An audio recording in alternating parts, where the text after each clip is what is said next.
Welcome to the deep dive. So today we are jumping into what you might call one of the most intellectually treacherous landscapes in modern philosophy. That sounds about right. We're talking about Friedrich Nietzsche, but not the Nietzsche you probably read in college, the philosopher of the Übermensch and the hammer. We're going deeper. Much deeper. We're looking at the fragments he left behind, just as he was approaching his final breakdown. It's a body of work some scholars call a convalescent's vision. And we're drawing from a really complex archive here. Not just his speculative notes, but also 150 years of conversation about them from people like Andreas Salome, Foucault, even contemporary neuroscientists. That's it. And our mission for you, the learner, is pretty simple, actually. This is a deep dive into the very nature of value, consciousness, and the self. We're looking for what must be become, which is a very different question from his more famous what must be overcome. Right. And what immediately jumps out from that source material is just the sheer scale of his ambition at the end. He seemed to realize his whole earlier project, the revaluation of all values, was still too small. Exactly. It was still the language of, the counting house, currency exchange. He was still playing their game, just with different rules. So just flipping good and evil on their heads wasn't enough. Not even close. Because then you're still defined by the shadow of what you oppose. He didn't want to just melt down the old coins and mint new ones. He wanted to get past that whole economic language of value entirely. The goal was to create value from a completely new source. A physiological and cosmological one. The idea was to forget the old chains so completely that their inverse, their opposite, just stops structuring how you think at all. Yeah. He wanted to go beyond good and evil. That sets the stage perfectly for what I found to be the most, provocative idea in these late writings. What's that? This claim that creating value is fundamentally, it's aesthetic and physiological. It's about art, not ethics. It's a complete radical inversion of Western philosophy, isn't it? Mm. Nietzsche basically argues that our aesthetic sense, that feeling of form, of style, of repulsion or elevation, that's the primary way we evaluate anything.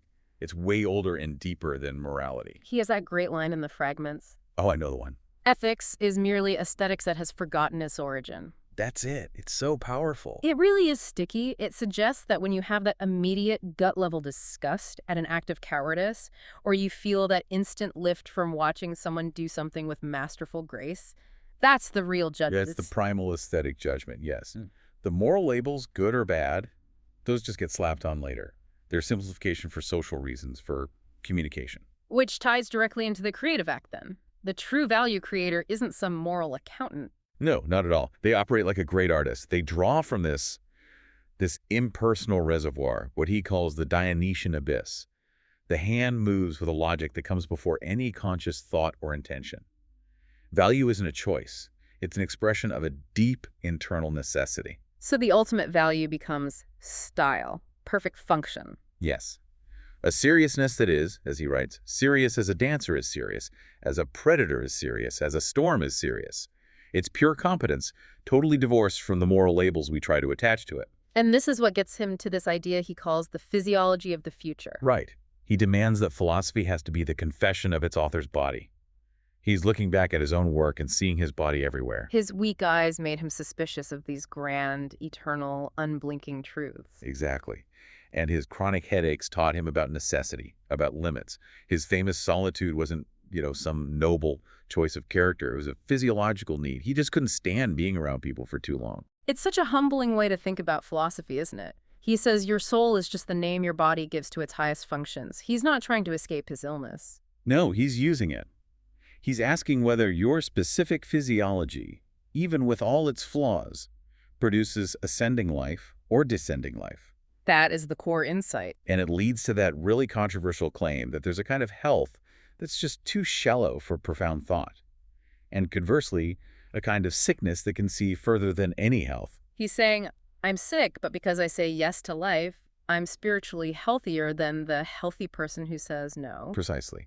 It's never about the medical charts. It's about whether your existence, flaws and all, generates affirmation. Okay, so if the body defines value, then the ultimate test of that life, of that body, it has to be how it faces its own history, its own fate. And there's the perfect bridge. That takes us straight into the psychological core of this affirmation, the doctrine of eternal recurrence. We usually hear about this as a kind of terrifying ethical test, right? Yeah. Could you live this exact life, every joy, every pain, over and over forever? That's the early version. But in these late fragments, he's not talking about it as a test. He talks about it as an achieved vision, an ecstatic feeling state.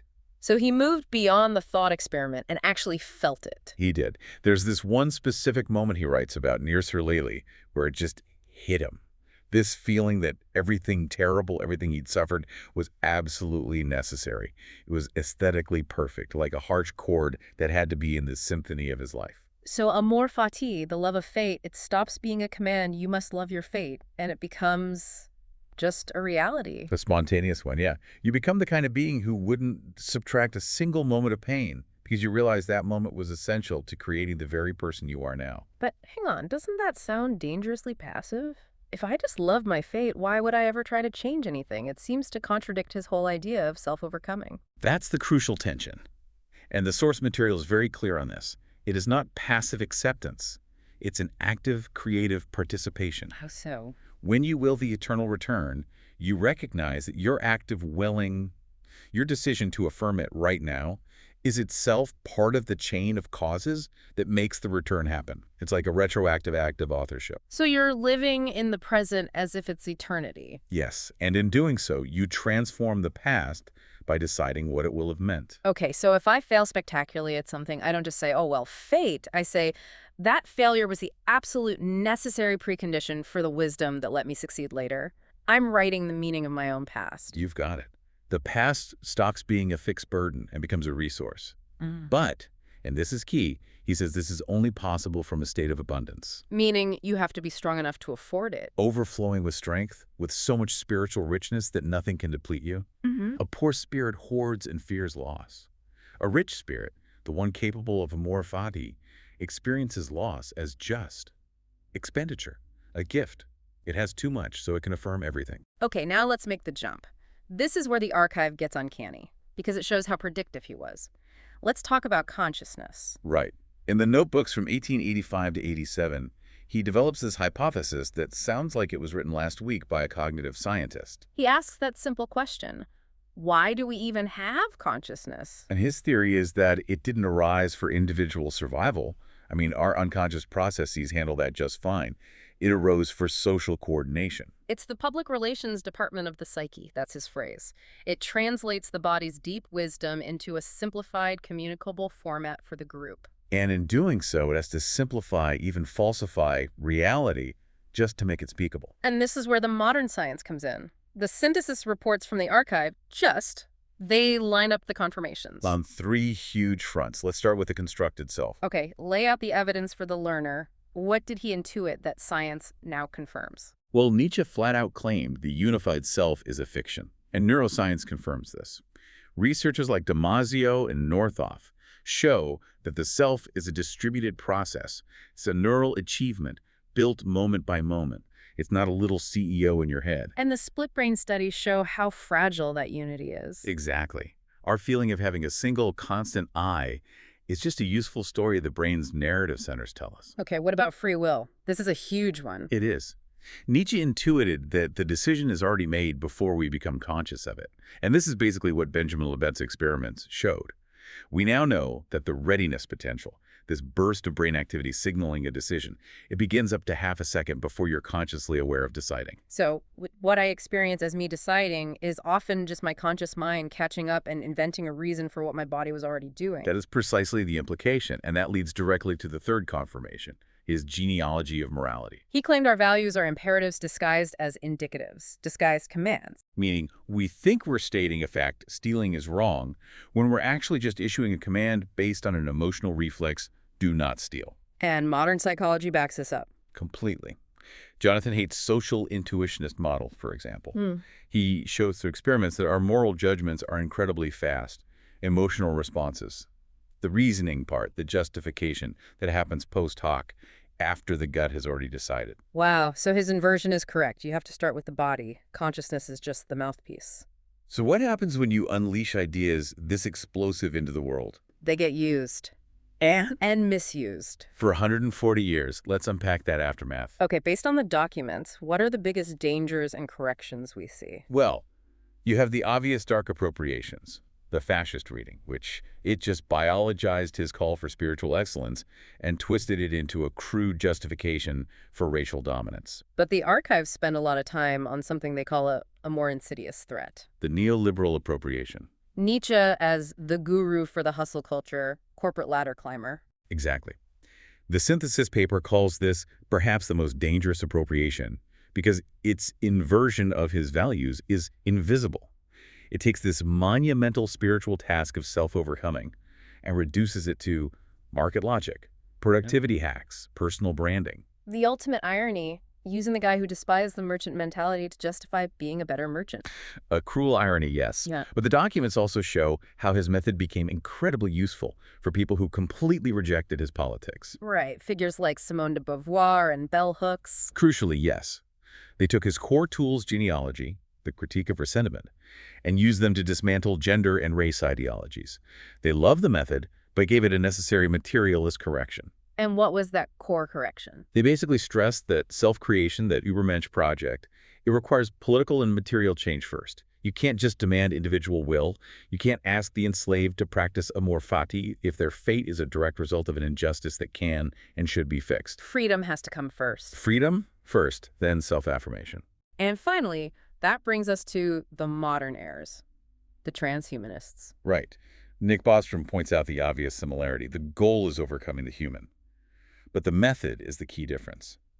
Nietzsche demands spiritual discipline, psychological intensity. Transhumanism demands technology, gene editing, neural implants. And the debate is whether technology creates the Übermensch or just more capable, comfortable last men. That debate is very much alive. So the synthesis concludes that the real enduring value isn't a system, it's the tools. The genealogical method, the critique of metaphysics, and that ultimate life affirmation criterion, it just forces you to ask of anything. Does this affirm life? So where does this all leave you, the learner? Nietzsche gives us tools, not a blueprint. The demand is that we become the creators of value. The question is no longer what is good. The question is, what kind of life do we actually want to foster in ourselves and in our communities? And I think the final humbling thought from the archive is that the greatest success of Nietzsche's teaching would be for it to become totally obsolete. He imagined a time when people wouldn't need philosophy to tell them to affirm life, because for them, as he says, this is simply obvious, like needing philosophy to tell you to breathe. And that leaves us with the doubt that haunted him in his final lucid pages. A question that is profoundly human. Am I genuinely seeing the future? Or am I merely projecting my desires onto it? Perhaps the distinction itself is false, and the future we envision with enough intensity is the one we make possible just by the act of envisioning it. The work continues.